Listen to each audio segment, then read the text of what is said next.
Some more facts on this book, and I've written down some of the points that are useful for running a good marathon. And I see that the writing on is actually backwards, so might as well just read from the copy, not actually.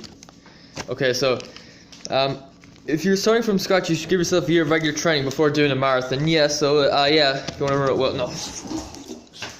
Here's a rough guide on based on the amount of mileage that you would have to do in order to expect to run a certain time. But I guess this will kind of depend on how well you're actually doing your miles in terms of getting the balance between easy, moderate, hard miles and all that. So if you were to just aim to complete the distance, yeah, it should take about 3 months minimum, and you only need to be doing 15 miles a week, and your experience will be 5-10k. I guess probably easy, not too fast. Okay, so if you want to go sub 4.5, you'd have to be running for 3 to 6 months on 25 miles per week. And you need experience of a half marathon to do that. I'm not sure exactly what it says. It doesn't say a specific time or anything. So to run a sub 4 hour marathon, you need to be doing, say, 6 to 12 months for a build up on 25 to 30 miles per week. I find that amazing that people can actually expect to run that fast on such little mileage. I guess mileage does help. So the half marathon in sub 2 hours, you need. If you want to go sub 3.5 hours, you need 12 months plus. On 35 miles per week. So that'll be you need a sub 44 minute 10k, a half marathon in sub 1 hour 40 minutes. So yeah, that's what you could expect. Right, so next point, a 12-week training plan should be broken into 4 quarters. This is 12 weeks. So the first phase training should feel like you're training well. The second phase should be training hard. Third phase training very hard. And the fourth phase, easing down and preparing to compete. Well, it says training hard.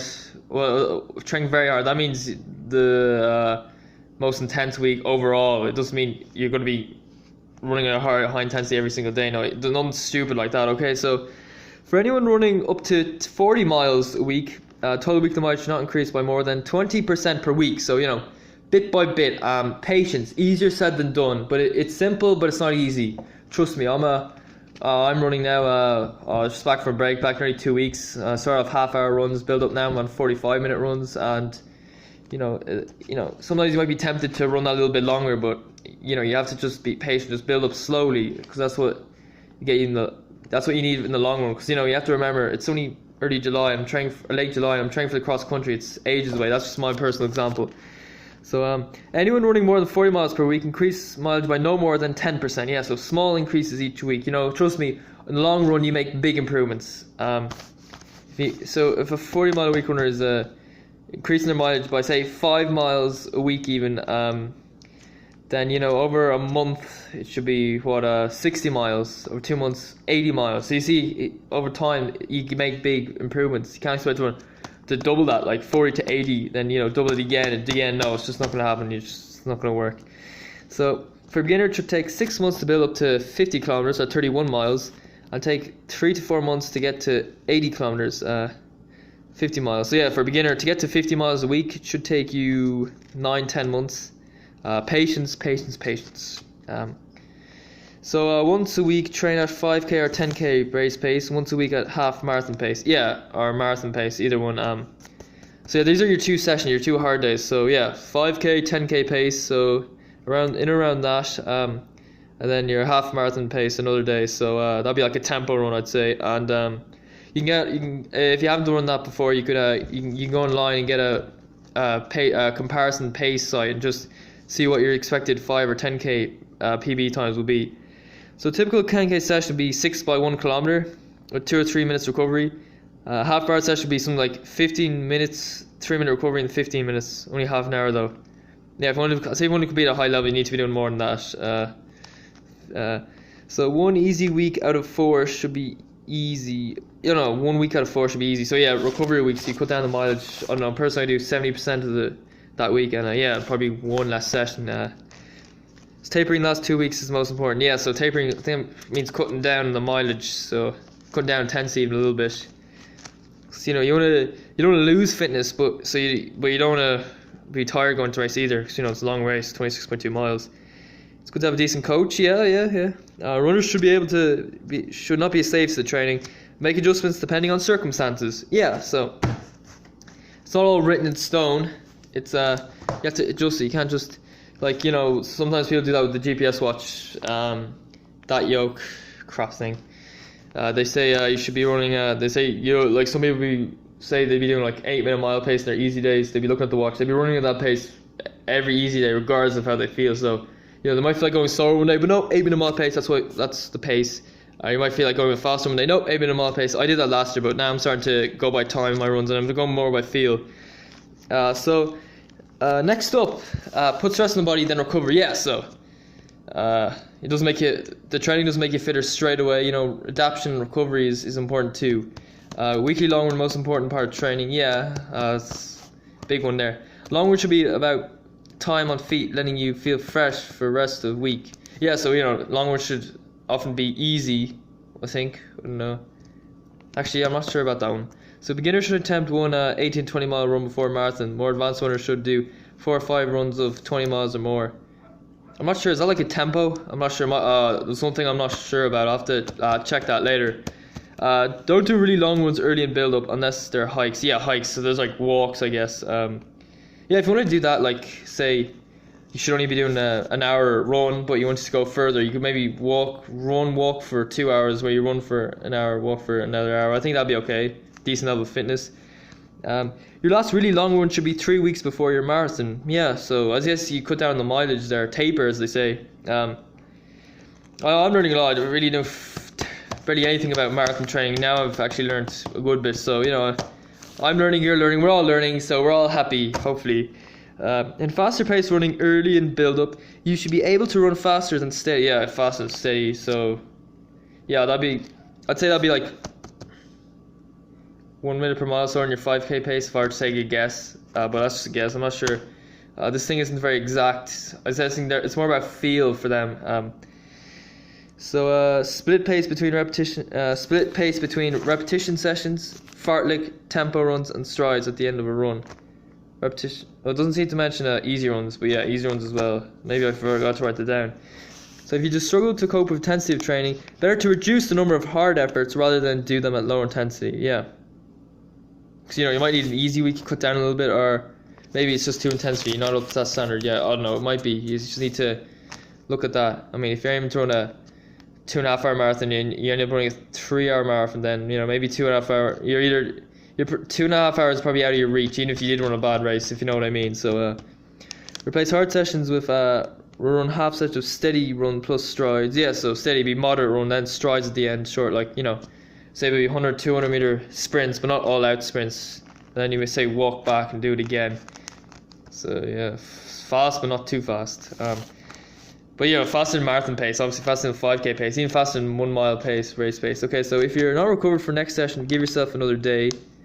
Yeah, so if you're doing a session, say on the Wednesday and the Saturday, and you feel like you can't really do the session the Saturday, you need another day, you can do like your long run on the Saturday and then session Sunday, okay? Yeah, but you need to be doing recovery runs day after session, even at least 2 recovery run days after a session, I'd personally say. So next point, sometimes you get more benefit from day off than a slow plod. Yeah, I mean, in terms of recovery, yeah, I mean, sometimes you just need a day off. I think that happens to the best of us. In rep and tempo sessions, you should run further rather than faster. Yeah, so if you're doing a Pro to marathon, if you're doing a 4 mile tempo run at say, I don't know, 5.5 minute mile pace, but, you know, there's no chance you're not going to be able to keep that up for a marathon. You know, if you do 15 miles at 5.5 minute mile pace, then there's more of a chance that you can keep that going for the marathon. Reps and tempo runs show the progress of your training. Yeah, you know, because these ones just easy recovery stuff, going by feel, I guess. They're like to supplement your reps and your tempo runs, I guess. They like to support them, really. In second half of training build up, do more race pace sessions. Yeah. So they say, like, if you split into 4, the third one's supposed to be the toughest, most intense one. Right, so here's some repetition facts. So first time marathons. So these guys who have a good level of fitness before they start, say they're fitter than the average person, they'd be 3 months before a marathon, might be able to do 4 by a kilometer, or 3 minutes recovery at 10k pace. 3 months before a marathon, so they have plenty of time.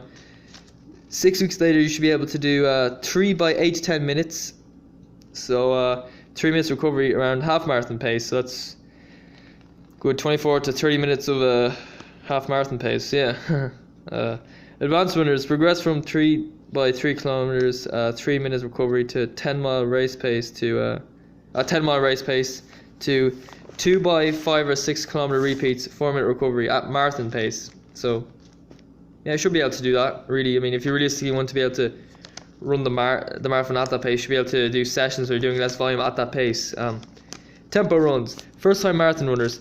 3 months before marathon, 3-mile tempo runs slightly slower than 10k pace. 10k for me, well, that'd be like 5:15 probably. So yeah, not exceptionally difficult, but challenging, tough, I guess. So 6 weeks later, 5 to 6 mile tempo, just below half marathon pace. So decent, yeah. So advanced runners, 3 months before, do a 4 or 5 mile tempo. 6 weeks later, do run 8 to 10 mile. It doesn't say what pace or anything, so I don't know. Apart from elites, there's no need to do really long tempo runs. Yeah, I saw there's a guy called Nicola Filipazzo. He was doing like a 22-mile tempo run. Yeah, he was running like close to marathon pace there. So yeah, but he ran 2:21. It was his first ever marathon.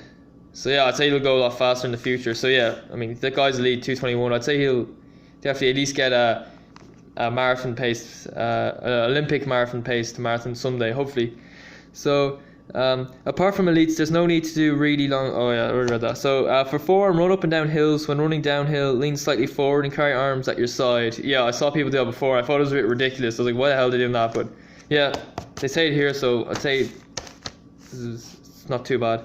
So when running uphill, move to your toes, shorten your stride. Yeah, you might find that comes naturally. I think it should come naturally when you're going up a hill, to be honest. But if it's not, then try to change it slightly. Split tempos to maintain effort. Yeah, so example, 4 mile tempo, you could do 2 by 2 mile, but only take like 2-minute break in between. Yeah, it's mentally a little bit easier. So they say, especially when you're on your own and you're not really as motivated, that'd be a good idea. Some thoughts should go into your long runs. Yeah, like nature of terrain. Is it hilly, flat, or bumpy, whatever? Will you be affected by traffic? Oh, Jesus, come on, man. Traffic. I hate the traffic. Though, people in Dublin crossing the road are a bit ridiculous. They're always crossing red lights. If there's like cars queued up on a red light and a guy trying to cross the road, he just go. Even the light's red to him, and the cars, if the light goes green, they just go. It's almost like if somebody's crossing the road and the light goes green for you, just to wait till they cross. It's ridiculous. My country, Ireland. I don't know if you've heard of it. It's a small, insignificant nation. Nobody cares about us. Okay, so split tempos. Or 8-mile run, 3 mile, 2 mile, 3 mile. That'd be more for elites. 2-mile recovery. So some thoughts should go into your long runs. Oh yeah. Oh no, I already mentioned that. All right. So also protection from the wind. How can I arrange to take my drinks? Yeah, would you just leave it on? Yeah, I'm thinking about that myself. Would you just leave it on a table in your front garden or something, or yeah, how would you be certain someone's gonna rob it? Or that's one I'm not sure about. Would you get someone to help you with that? I don't know. I'll have to look more into it. I'm a beginner at this stuff. I'm only starting to learn now. Okay, so the Irish fun runner with my video on the marathon training from this book, Marathon Running by Richard Newarker. He ran a 2:08 marathon in 1997. That was his lifetime best. So thumbs up to him. And do what he feels like, whether that be like, comment, subscribe, and hopefully I'll be banging out more videos in the time, banging it out hard. Yeah, alright, so see you later.